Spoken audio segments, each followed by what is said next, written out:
Ice Centre, starting with a rather nice chat in this first episode with Nottingham legends Torvill and Dean. It's fair to say Jayne and Chris have a huge number of memories, and they say themselves that they owe the arena and the old Ice Stadium their amazing ice careers. This conversation was recorded backstage at the arena as they rehearsed for their upcoming final tour. Some days it feels like yesterday. I mean, after we had won the Olympics, we went away and toured and did lots of shows, etc. For a number of years. But then it was only when we sort of came back to Nottingham after a period of time that a chap from the Nottingham City Council called Ted Cantle reached out to us and said, would you be interested in getting behind an arena for Nottingham? They were trying to get lottery money and for serious skating, as well as an entertainment centre. And of course we were delighted to be a part of that, to get this current building up and built. I mean, it didn't happen overnight, I can tell you that. It was a lot of process, wasn't there? A lot of meetings, a lot of discussions, architects, what works best. And so, that was a long period. And at some point, I don't know whether we felt that, whether it was ever going to happen. I mean, it was exciting for us because they were, they said, what ideally do you want? And we'd been lucky enough to train prior to the Olympics in a wonderful place in Germany, in Oberstdorf, and that facility for us was just the best. It has 2 full-size ice rinks, a small studio rink, a ballet studio.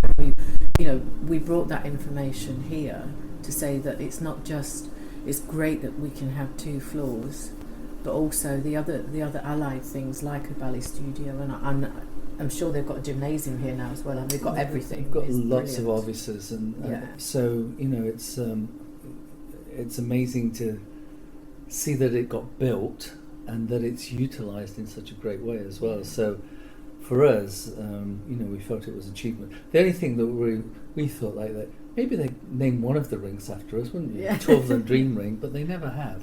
Wasn't there was the cafe, wasn't there? T&D Cafe. There you go, the cafe. It's not anymore, but it was, I think. Because the rink is hallowed ground for us, because this is where the original Ice Stadium, and sometimes we call the arena the stadium, because this is where we started, literally on this ground. It was a sad day when they knocked the old building down as well, but everything moves forward, and that what's been built in its place is amazing. I'm really pleased you mentioned the old Ice Stadium as well, because that must feel a bit bittersweet. So many great memories for the pair of you, and yet excitement about what could be around the corner.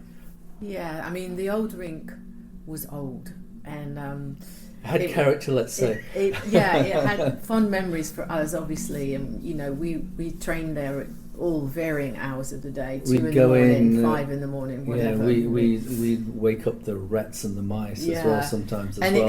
And it definitely needed a big refurb, didn't it? Because I mean, it's like an old house that you've lived in. Yeah. But something bigger and better has been built on top of that, and so progress will always do that. And so, but the old ring, lots of memories about it. I remember the first time I ever went into it. I'd never been into an ice rink before, and I was 9-10 years old, and just walking in the old rink. It has a smell. Rinks have a smell, and I still remember that smell today. What kind of smell? Well, there's rubber matting, and there's condensation, isn't there? And just but it had an old feel to it. I don't want to say musty, because the ice made it crisp as well. Yeah. And it was just an atmosphere that everybody has them, I'm sure. From a young age, you'll smell something that stays with you forever. But you remember the murals on the wall. The old ice rink, you went up a set of quite a lot of stairs to get to the level of the rink, and on the first level there was pictures of like the old Davos, like the mountains, ladies wearing like fur dresses, weren't Well, it was the old sweater, wasn't it? The knitted sweater. But they had and there little were moths, two fur moths for the hands and stuff. two didn't skaters they? in a jump, perfectly matched jump, Yeah. and then the mountains in the background, Yeah. snow, and I just remember walking into that and going, I think I might like this place. And we spent many. We also used to have to do the ice after we'd finish as well, because there was still something called school figures, and so you had to have a clean sheet of ice to lay down the patterns. So after we'd skated, we'd churn the ice up, and the two of us would have to get the Zamboni out onto the ice, and it was precarious how you did it, because these massively heavy ramps that we had to get out. Drive the Zamboni on, try and not drop them off the ramps. At least there was a Zamboni, because prior to that there had been a tractor and a plough. Yeah, it was an old Snowplow. tractor that they used to, the munitions, used to haul the munitions around, but then they had chains attached to this Plough.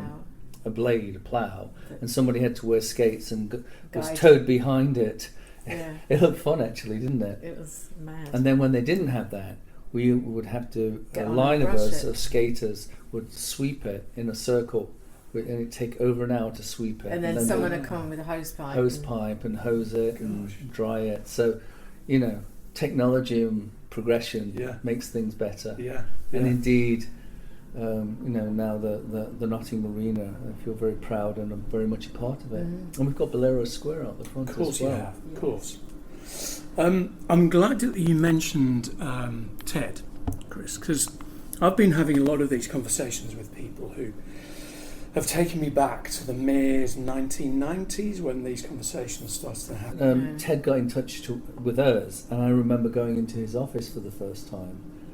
Big oak desk that he had in there, and Where? Not in this building. it must have been in the council Yeah. house. Yeah, we went into the council house. And he just started talking about it. They were hoping to get lottery money, and we were like so excited. In a sense, though, we wanted it to be built when we were getting ready to skate. Yeah. If it had been built another 10 years before that, it would have been great for us. But for the future of Nottingham and skating, I think it's just been such a benefit for everybody. But they've had some great results, with the hockey team, the speed skaters, and the figure skaters to a certain extent, haven't they? And the ice dancers, and you get a kind of a buzz around the place that things are happening. It's an industrious place now, isn't there's it? always It's a serious something place. happening. Yeah.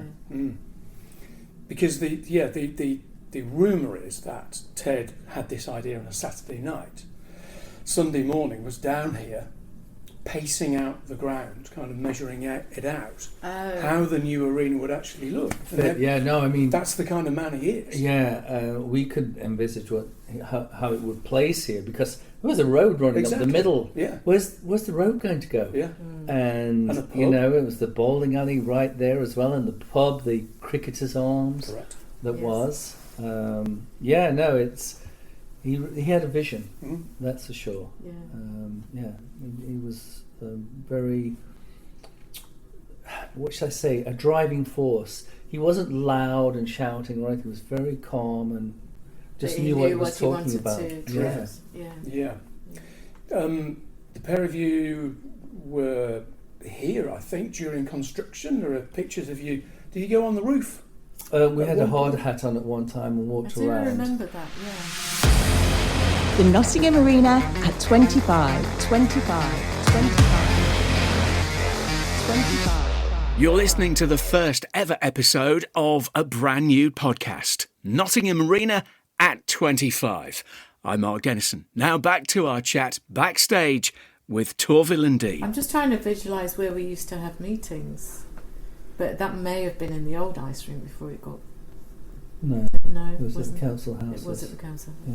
Yeah. Maybe the council offices or the Maybe. council house offices. itself, Yeah. perhaps. Yeah. Oh, yeah. Wherever the chief executive Oh, yeah. office was. I wouldn't know. Yeah. Yeah. I'm not in those circles. And it's such a long time ago. We have a problem with last week, let alone Yeah. 25 years Tell ago. me about it. Yeah. So, come the opening, well, I think you performed the official on opening. the opening, in actual fact, it was whatever the... Didn't it tie in with the Jubilee? Yes, Is that Yes. 2002? Yeah. Yeah. We Well, organised that concert. We organised that for the Queen. We performed a little bit in it, but not it. We kind of retired then for a We minute. thought we had. We thought we had. But we got all of our skating family and friends, Around the world. Olympians and Yeah. world champions, to come and take part It in was it. an easy one. Would you like to skate in front of the Queen of England? Yes. As well as all the local skaters as well. And so it was only a 50-minute show, I believe. But the great privilege that we had was I was walking the Queen, introducing everybody down the line, and you were Prince Philip down the other side. So that was It's just pretty like special. surreal, like you're walking along and they're by your side and you're Yeah. saying, "Oh, this is so and so," and having a little chat with them. Well, what was the time then when they opened? The official And opening. it was Bolero Square that we We were unveiled there the plaque then. as We well. did the plaque, didn't we? But I we felt like didn't we were skate. dressed and we didn't skate. We So was didn't that skate. another time? And we did the torch in I 2012. was just going to say that was Yeah. 2012, wasn't Yeah, it? we Before the skated Olympics. in the arena Yeah. with the Olympic torch. Through and we the did- Old Market Square. Well, first of all, we skated on the ice Yeah. with an Olympic torch, and then passed it on, and then we collected it again into the square. Ran it into the square. Yeah, yeah. So we've Double had whammy. so many wonderful memories here. How does it feel? Because here you are, you're working on the choreography for your tour, your last dance. How does it feel when you walk in the building and you come in your dressing room, you're just around the place? What does it do inside? Well, I think like at this point in time, we're in here and we're concentrating on what Business we need to do right like, now. Yeah, what we need to get done. But when we come in for events, When and we come in certainly- the other end of the yeah. building, we see our pictures everywhere and the costumes, and it's like, whoa. Yeah, that's special. I mean, Yeah. we do feel a part of the building and the reason why it's here. I mean, Nottingham was crying out for an entertainment centre, and we were just a part of making that happen. You were So- a big part, though. I mean, I know Well, it was a all team about- effort. Yeah, absolutely. No, it was definitely a team effort. But it was off the back of success at the Olympics, I think, that spurred and got the public's imagination behind it as well, to get the building built. I think, like everything, something new, there's always naysayers as well, but ultimately I think it's proved itself an asset for the city of Nottingham. What was the official date that it was open? The arena was the 1st of April, believe it or not, 2000. And the first concert was 2000. 29th of April was Simply Red. They did the first Right. concert. Right. But then the second ring opened in 2001, I Okay. believe. Yeah. But then there were various other events, as you mentioned. So, Yeah. chances are you were here several times, and those memories of we've crossed over. We've been around quite a bit, and also we also did like a TV documentary where we've got a lot of the local kids Yeah. from the St Anne's area Mm. that were somewhat challenged in their social life, and we wanted to bring them together. So we all congregated here To perform at a the show. arena. We were putting on a show, Yeah. but they did all the rehearsals here and everything. So that was a pretty special as well, to get all those kids to get involved and be a part of something here in the arena. Yeah. And it was kind of nice for us to feel like we were giving something back because, I grew up on a council estate. You grew up in a mining village, didn't you? And, as you're growing up, you could never imagine what might happen to you in your life. And, some of these kids didn't have a lot of sort of things going for them. Opportunities, was And it? we just wanted to give them the opportunity to see they may not like skating in the end, but it's something that they did.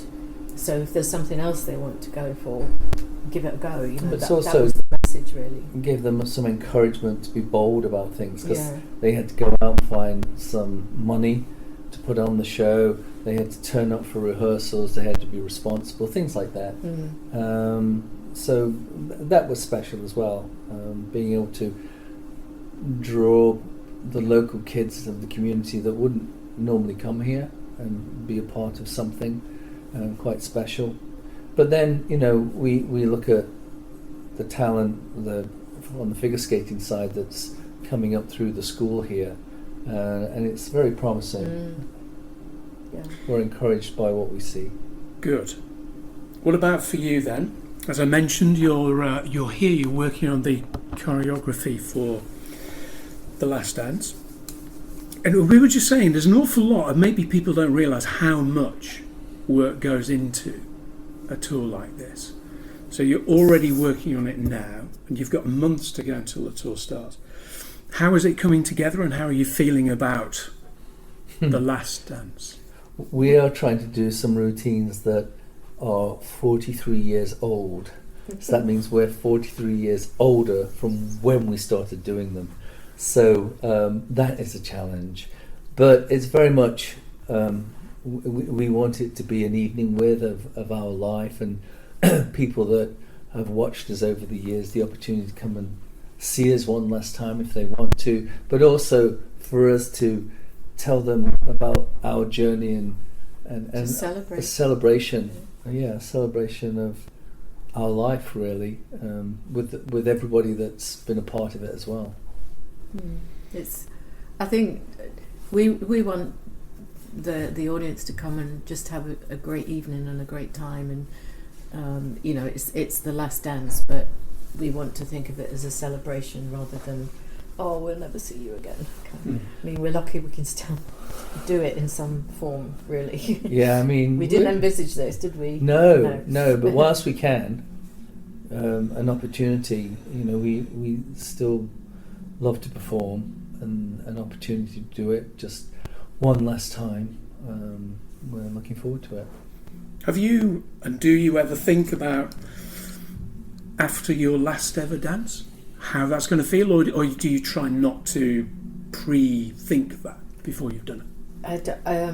Don't think about it. Don't think about it, really, because my husband, for instance, keeps asking me questions about after the tour's finished, like the following year, things that we may or may not do, or do you think we should? And I'm like, I can't think beyond, I can't think beyond getting the tour going at this point, and people coming, and hopefully we're going to put on a great show for them, and I suppose as the dates go on and you suddenly realise, there's only 3 dates left, there's only 2, this is the last one, then there's bound to be some emotion there, but hopefully by then the show will be well oiled, as they say. And yeah, I'm sure there will be a lot of emotion on the very last show. Yeah. But having said that, I think we'll be happy to have gotten to that place, and it'll be something special that we can look back on.